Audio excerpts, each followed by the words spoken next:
Hello friends, एक बार फिर लेकर आ गए हैं आप लोगों के लिए डेली यूज सेंटेंसेस।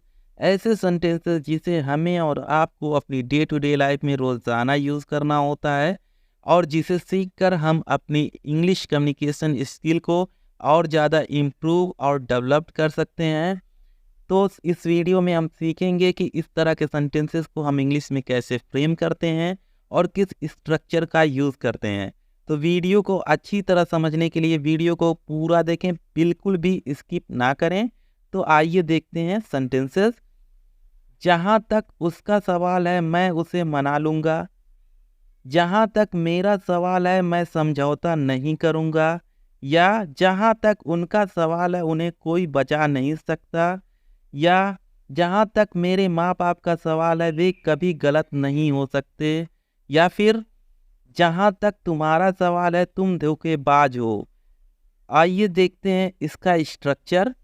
तो दोस्तों, इस तरह के सेंटेंसेस को इंग्लिश में ट्रांसलेट करने के लिए हम सबसे पहले एज फॉर एज लगाते हैं, उसके बाद सब्जेक्ट लेते हैं, according to subject is M R में से कोई एक लेते हैं, फिर एक प्रॉपर वर्ड कंसर्न लेते हैं, फिर एक कंप्लीट सेंटेंस लेते हैं। ये सेंटेंस किसी भी टेंस का हो सकता है या किसी मॉडल का हो सकता है।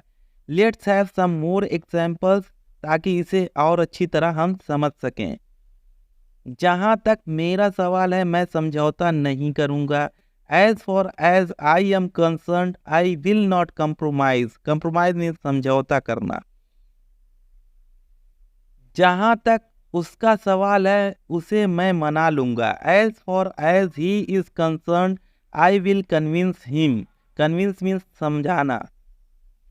जहाँ तक हमारा सवाल है हमें कोई फंसा नहीं सकता।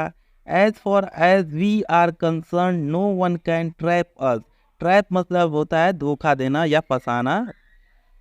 जहाँ तक उनका सवाल है उन्हें कोई बचा नहीं सकता। As far as they are concern no one can save them. Save means बचाना। जहाँ तक उन दोनों का सवाल है वे बहुत मतलबी हैं। As far as both of them are concern they are very mean. Mean का मतलब होता है मतलबी। जहाँ तक मेरे माँ बाप का सवाल है वे कभी गलत नहीं हो सकते। As far as my parents are concern they can never be wrong. Never मतलब कभी नहीं, बी रॉन्ग मतलब गलत। जहाँ तक तुम्हारा सवाल है तुम धोखेबाज हो। As far as you are concern you are a cheater. Cheater मतलब होता है धोखेबाज। जहाँ तक मेरे दोस्त का सवाल है वो बहुत वफादार हैं। As far as my friends are concern they are very loyal. Loyal का मतलब होता है वफादार